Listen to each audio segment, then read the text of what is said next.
Alors, on peut maintenant poursuivre avec le module 7, portant sur les perspectives futures de la fiscalité internationale. Maintenant, le premier point va nous montrer les tendances ainsi que les formes récentes en fiscalité internationale. Et ici, on va beaucoup plus s'intéresser à la fiscalité numérique. Alors, qu'est-ce qu'on peut vous dire par rapport à cela? Les réformes récentes visent tout simplement à adapter la fiscalité à l'économie numérique et à lutter contre l'évasion fiscale des grandes entreprises technologiques.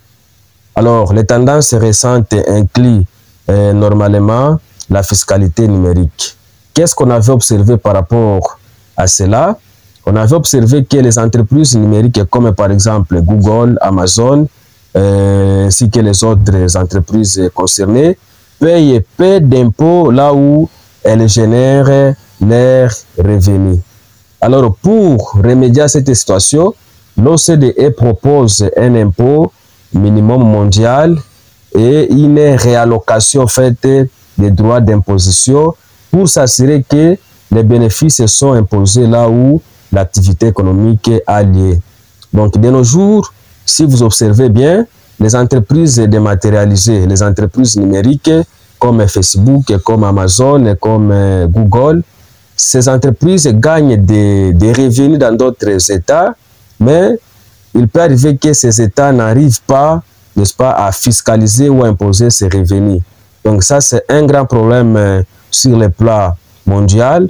Maintenant, pour remédier à ces problèmes, l'OCDE avait proposé un impôt minimum mondial qu'on peut appliquer, n'est-ce pas, sur les revenus que ces multinationales peuvent réaliser dans chaque État. Alors, en parlant de l'impôt minimum mondial, qu'est-ce qu'on peut retenir par rapport à ça? Il y avait eu l'adoption presque par plus de 130 pays d'un impôt minimum sur le plan mondial.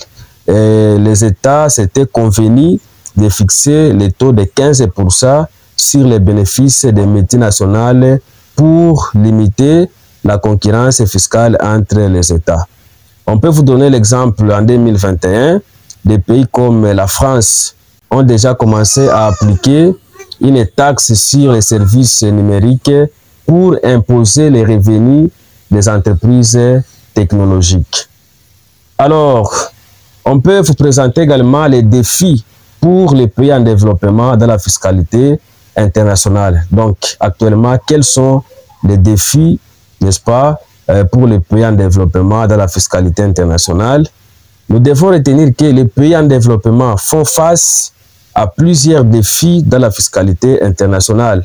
Premièrement, il y a le manque de capacités administratives pour suivre les flux financiers internationaux et lutter contre l'évasion fiscale internationale.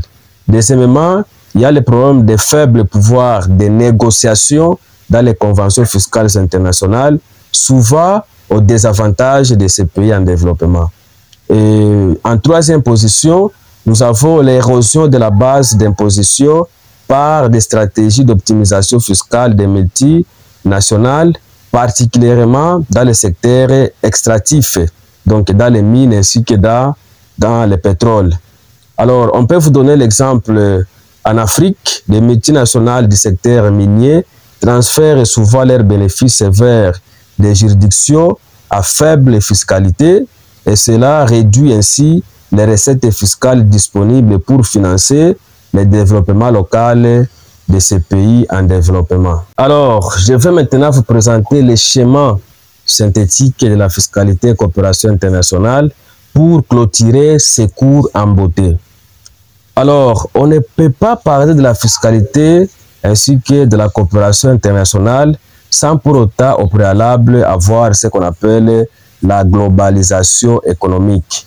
En d'autres termes, tout a commencé lorsque les pays ont commencé à échanger, lorsque les pays ont commencé à réaliser des investissements internationaux.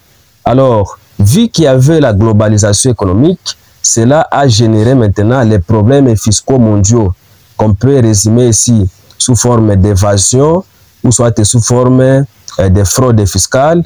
Ça peut aussi prendre la forme de la double imposition internationale ou soit ça peut également prendre la forme de la concurrence fiscale entre les États. Ok? Donc, ce sont là les problèmes fiscaux mondiaux qui ont été générés par la globalisation. Alors, vu qu'il y avait ces problèmes entre les États, ces problèmes ont créé maintenant un besoin de collaboration fiscale internationale. Et pour réaliser cette coopération fiscale internationale, il fallait avoir certaines organisations internationales, comme par exemple l'OCDE, l'ONU, le FMI, le G20, l'Union européenne et d'autres organisations internationales qui pouvaient maintenant mettre en place des normes fiscales internationales qui pouvaient faciliter la coopération internationale entre les États. Maintenant, une fois qu'il y a un besoin de coopération fiscale internationale, et pour les concrétiser, il faut chercher maintenant un outil pour coopérer, et cet outil-là peut s'exprimer sous forme des accords fiscaux ou soit sous forme de conventions fiscales internationales.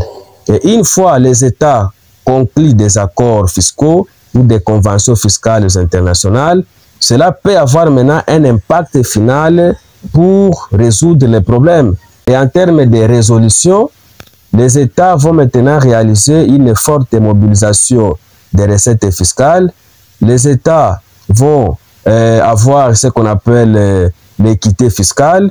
Et il y aura également la possibilité de lutter contre tout ce qui est comme évasion et fraude fiscale internationale. Et on peut voir aussi comment éliminer la double imposition internationale. Et on peut avoir d'autres types de problèmes qui peuvent être résolus à travers des accords fiscaux ou soit à travers, n'est-ce pas, les conventions fiscales entre les États.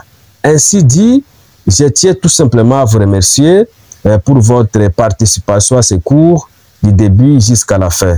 Merci et à très bientôt.